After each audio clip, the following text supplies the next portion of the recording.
A few years ago, I had a dream about both watching and participating in a documentary about a strange zombie plague, and that inspired me to make my own zombie apocalypse setting, taking inspiration from the dream and from everything I love about zombie media. So if you enjoyed that one episode from Batman Beyond, Special Zombies or Infected, or the ever-dwindling light of hope dying, you will very much enjoy what I have been doing. In the dream, the documentary talked about these strange squid or octopus-like creatures that zombify people through some sort of virus. These creatures look like a mishmash of Volound from Zelda Defender Hourglass. and Starro from the DC Universe, and they could even spread spores like the fungus from The Last of Us. They also left this ink-like substance that reminds me of the filth from the Secret World.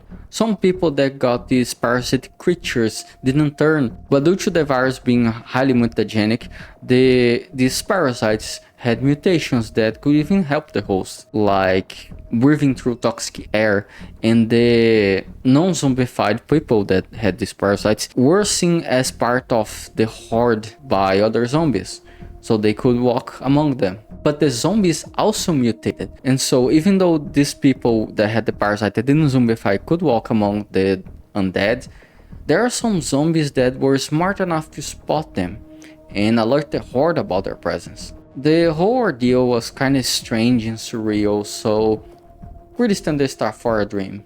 It's pretty clear to me that my mind took inspiration from several different places, and so I doubled down on that and took inspiration from even more places since then. A bit from Left 4 Dead, a chunk of Dying Light, a tinge of Project Zomboid, and a good chunk of 28 Time Later franchise, and many more.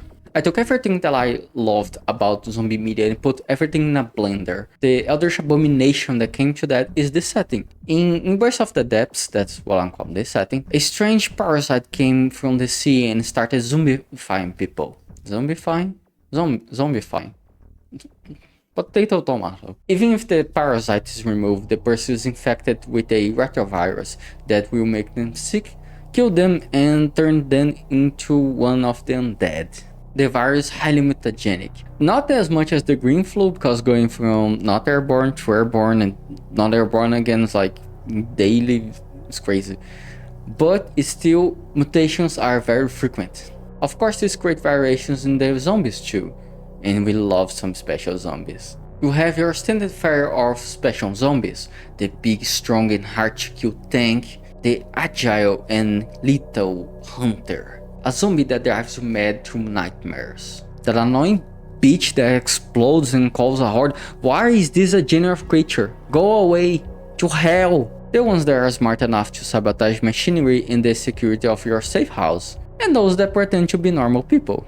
So yeah, you're pretty standard fare of special zombies. I mean, there's also those that like camouflage like chameleons or Mimic Octopus, but you know, standard stuff. Now, I'd love to go in depth about how I imagine the world ending, or go deeper on how the zombie plague works and how humanity fights the plague and stuff like that, and other themes that I wish to tackle, but I'm afraid we are out of time today.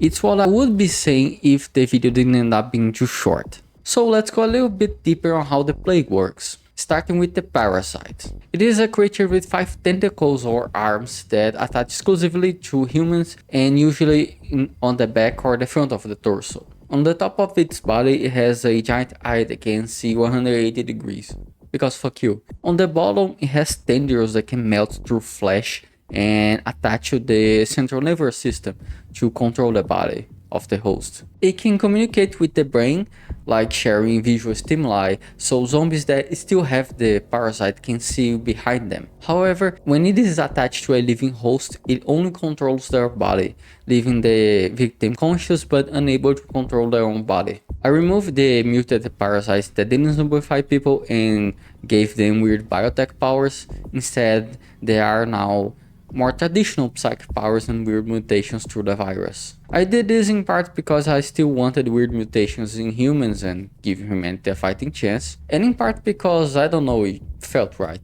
Vibes are my basic word building tool. The parasite is the main vector for the virus, which doesn't have a cool name yet, or any name for that matter. Like I said, it's a retrovirus, which means that once you are infected, the virus stays in your body for the rest of your life, which might be a little bit long if you end up being a zombie. But there are some antivirus that can combat the infection, keeping the virus at bay and people not turning into zombies, like Zombrex in Dead Rising and the Antizin in Dying Light. And no, these antivirus don't have a name yet either. If you have any suggestions for names for any of these things, I appreciate it. The parasites are as smart as an octopus, with the caveat they are hermaphrodites and can do autogamy, which basically means they can fertilize themselves. Because fuck you. So a single parasite can spawn dozens to hundreds at a time. Now, if you're wondering how a living creature can subside as a parasite in an undead host, it's because they don't. I haven't decided exactly on what the parasites feed on, maybe microorganisms in the water, but they use humans as hosts to prepare and help fertilize their eggs instead of as a food source. And also some weird interactions with the virus makes them go after humans more often. Or maybe I should leave like the answer open-ended to be more spooky. Look, there's a giant block of text here that's supposed to be a single sentence. I'm just gonna read this out loud. I don't care. I'm gonna pretend I'm not reading a script. The virus can spread to body fluids of the parasite, the zombies, and the people showing symptoms of the virus, to the blood of asymptomatic people, usually those that are using antivirus, and to the water.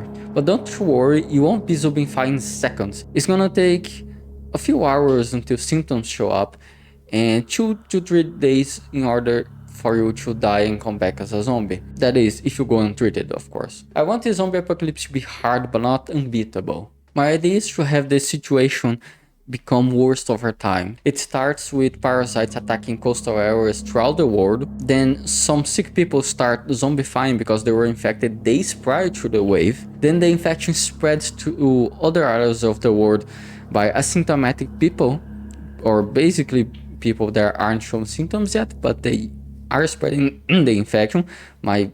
Speaking of infection, I think I'm becoming a zombie. Then special zombies appear, and so on and so forth. Of course, I don't want this to be getting worse without any limit, but I like the idea of making things more tense for the setting. And don't you worry, I am accounting for military and local forces, extreme climates, and doom preppers. Again, I don't want this to be unbeatable fight, like otherwise I would just say everybody is infected, there is no cure, you're all zombies now, lol. But that wouldn't be fun. I want to make a zombie apocalypse that is hard to survive, but people still have a fighting chance. Now, on with the conclusion of this video that I recorded before noticing this video was too short. But you can subscribe to see what's coming next, and not only from this setting but also from other settings that I'm making. What's the next video? Is it finally going to be how I made a magic system for my Urban50 setting? Could be how the plague works, could be something you comment. I don't know.